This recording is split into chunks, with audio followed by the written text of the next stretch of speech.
Clayman nagkaroon ng panibagong lakas dahil sa kanyang pagsasanay at dahil dito ay nais tuloy siyang kalabanin ni Milim kung kaya't simulan na natin ang Chapter 5 ng Revenge of Clayman. At kung bago ka lamang sa aking channel ay mag-follow and subscribe ka na. Maraming salamat, let's go! Pagkalipas ng 3 taon ay makikita na natin ang mas pinalakas na Clayman kung saan sa pagsipa ni Eva ay naiwasan ito ni Clayman at nakita niya ang tulya sa gitna ng ilog sabay binalak niyang hawakan si Eva ngunit sinangga naman ito ng dalaga. Pagkatapos noon ay nag-backward si Eva papalayo kay Clayman at sa paglalayo ng kanilang distansya ay huminga ng malalim si Clayman at sinabi ni Eva na maganda ang pinakita nito dahil malaki ang pinagbago ni Clayman kung ikukumpara noong simula. Sagot naman ni Clayman na natural na ito sa kanya dahil gifted siya sa kanyang abilities at bukod pa roon ay meron siyang magaling na tagapaggabay gaya ni Eva pero sa kanyang isip na sa totoo lamang na mas mainam sabihin na siya ay walang tigil na binubugbog sa kanilang pagsasanay. Natural lamang daw na magkaroon siya ng resulta dahil sa effort na kanyang ibinigay sa loob ng 3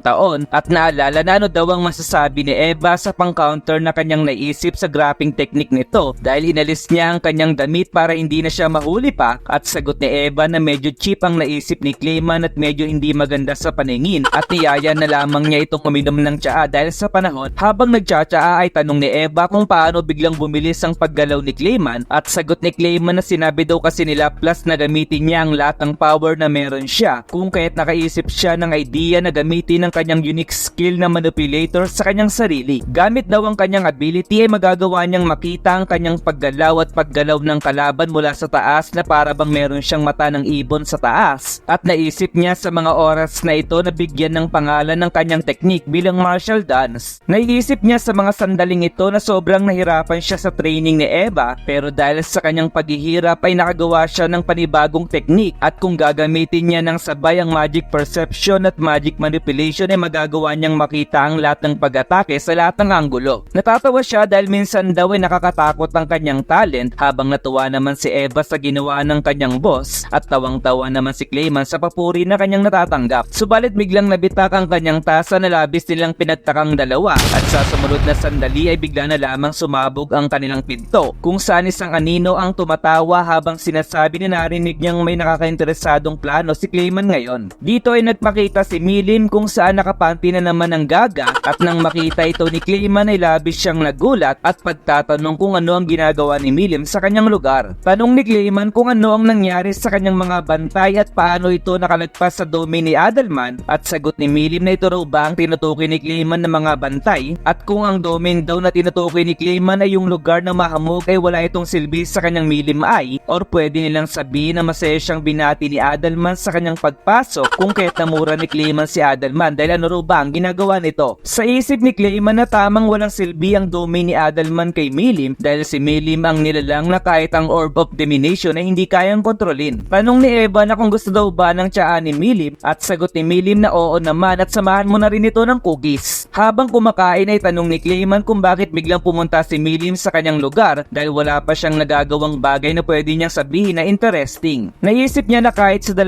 buhay na nakalipas ay wala din siyang nagawang kakaibang bagay or mas mainam na sabihin na wala siyang nagawang bagay na pwedeng maging kasalanan kung kahit ano daw kaya ang pakay ni Milim at sagot ni Milim na nakarinig siya ng kwento tungkol sa pagsasanay na ginagawa ni Clayman kung kaya't naisip niya na kung gustong lumakas nito ay kailangan niyang sumali sa pagsasanay. Sa isip ni Clayman na wala dapat pakialam dito si Milim at naisip kung sino daw kaya ang nagpakalat ng balita at maaari daw na isa ito sa 3 magkakapatid na kinig. Kaya tanong niya kung naalala daw ba ni Milim kung kanina niya ito nalaman at sagot ni Milim na isa itong lalaki na binubugbog ng waterfalls kung saan sinabi pala ni Yamza na kahit alam daw nito na mas malakas si Milim sa lahat ay darating ang araw kung saan maaagaw ito ng kanyang Clayman sama kung kahit maganda raw ito pagdating ng araw ng kanilang hinihintay. Dahil daw doon ay naparito ngayon si Milim habang sa isip ni Clayman na si Yamza pala ang salarin at medyo nangangamba dahil hindi niya inaasahan na mapupukaw niya ang atensyon ni Milim at wala daw ganitong pangyayari sa nakaraan niyang buhay. Wika ni Milim na nagsusumikap daw si Clayman kahit isa na itong Demon Lord kung kahit nagbago bigla ang pagtingin niya dito at sagot ni Clayman na hindi na dapat pang mag-alala si Milim sa kanya pero sagot ni Milim na mas nag-aalala siya sa impormasyon na kanyang narinig mula sa mga nilalang sa hot spring at dito ay pinakita silang Miuran at Perone kung saan naliligo ang mga bebot. Sinabi ni Miuran na pwedeng pagod na si Clayman dahil bigla bigla-bigla na lamang itong naging mabait at sagot ni Perone na tama si Miura dahil bigla na lamang silang binigyan ng bakasyon at nagpapasalamat din siya dahil kung hindi kay Miura na hindi siya makakasama sa trip na ito. Sa isip naman ni Milim na mukhang magkasundo ang dalawa at sinabi muli ni Perone na mukhang determinado talagang lumakas si Clayman dahil sa pagsasanay na kanyang ginagawa at kung magagawa lamang daw niyang makatulong ay ginawa niya na ito. Kaya naman bilang resulta daw ng kanyang mga nasagap na balita ay pumunta siya ngayon dito upang tignan ang ginagawa ng kapwa niya Demon Lord at sa isip ni Clayman na sila Miuran din pala ang rason. Si Clayman daw pala ang tinutukoy ng mga babae na kanyang nakasama sa hot spring habang sa isip ni Clayman na hindi naman niya binigyan ng bakasyon ng dalawa ng walang rason at gaano daw kaya naglaro ang dalawang babae sa bakasyon na kanyang ibinigay.